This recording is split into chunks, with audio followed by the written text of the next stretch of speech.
नमस्कार, मी रेणुका सर. तुम्हा सर्वांचं माझ्या यूट्यूब चॅनलमध्ये फार फार स्वागत आहे. तर घरी अगर तुमच्या फक्त गहू पीठ आहे आणि त्या गव्हाच्या पिठापासून एखादी तुम्ही रुचकर अशी नाश्त्याची रेसिपी बनवण्याचा विचार करताय, तर विश्वास ठेवा, हा फक्त नाश्ता तुमच्यासाठी आहे. मग उशीर कशाचा, चला सुरू करूया आजचा व्हिडिओ. पण त्याच्या अगोदर अगर तुम्हाला माझ्या रेसिपीज आवडल्या असतील तर नक्की माझ्या रेसिपीजना लाईक करा आणि माझ्या चॅनलला जरूर सबस्क्राईब करा. मग चला सुरू करूया आजचा व्हिडिओ. मग हा नाश्ता बनवण्यासाठी सर्वात आधी आपल्याला जे डो बनवायचं आहे तर त्याच्यासाठी आपल्याला एक बाउल घ्यायचा आहे आणि यामध्ये 1 कप गव्हाचे पीठ घालायचं आहे. तर तुम्ही ते गहू पिठाच्या जागी मैद्याचा पण वापर करू शकता. त्यानंतर आपल्याला याच्यामध्ये 1 चमचा बारीक रवा घालायचा आहे.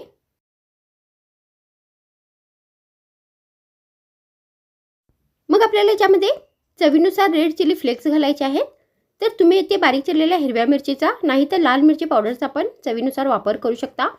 मग आपल्याला याच्यामध्ये चवीनुसार मीठ घालायचं आहे.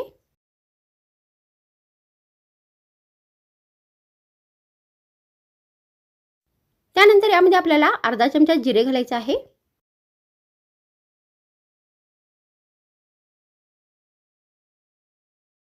आणि आता या सर्व साहित्यामध्ये थोडी थोडी करून पाणी घालायचं आहे आणि घटसर असे हे पीठ मळून घ्यायचं आहे.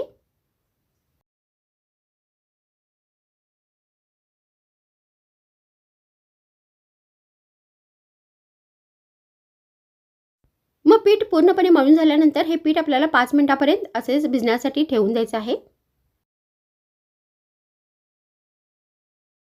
मग पीठ भिजल्यानंतर या पिठाचा आपल्याला एक गोळा बनवून घ्यायचा आहे. त्यानंतर आपल्याला एका प्लेटमध्ये पांढरे तीळ घ्यायचे आहे. तर तुम्ही ते काळे तीळचा पण वापर करू शकता. त्यानंतर हा जो गोळा आहे तो आपल्याला या पांढऱ्या तीळमध्ये व्यवस्थित डीप करायचा आहे. तर या गोळ्याच्या एका बाजूला हे जे पांढरे तीळ आहेत ते व्यवस्थित लागले पाहिजेत. त्यानंतर आता आपल्याला या गोळ्याला पीठ लावायचं आहे आणि हा गोळा लाटून घ्यायचा आहे. तर याची आपल्याला आता मोठी अशी एक पोळी लाटून घ्यायची आहे. तर मी ते पोळी लाटून घेतलेली आहे. त्यानंतर आता आपल्याला याला गोल पीसेसमध्ये कट करायचं आहे. तर त्याच्यासाठी मी एक बाउल घेतलेला आहे. तर मी अशा पद्धतीने याचे गोल आकारमध्ये पीसेस कट करत आहे. तर तुम्ही या पिठाचे गोळे बनवून याच्या पुऱ्या पण लाटून घेऊ शकता. तर अशा पद्धतीने आपल्याला हे कट करून घ्यायचे आहेत. त्यानंतर आता आपल्याला ही रेसिपी फ्राय करायची आहे. तर त्यासाठी मी गॅसवर तेल ठेवले आहे. मग तेल गरम झाल्यानंतर आता आपल्याला या पुऱ्या तेलामध्ये घालायच्या आहेत आणि आता या दोन्ही बाजूनी आपल्याला तळून घ्यायच्या आहेत.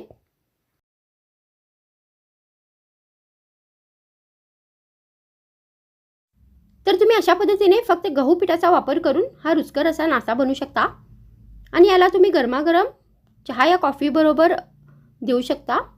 नाहीतर याबरोबर तुम्ही हिरवी चटणी पण सर्व करू शकता. तर माझ्या व्हिडिओमध्ये इतकेच. पुन्हा भेटूया आणखीन एक नवीन रुचकर रेसिपी सोबत. तर मग थँक्स फ्रेंड्स वॉचिंग माय व्हिडिओ.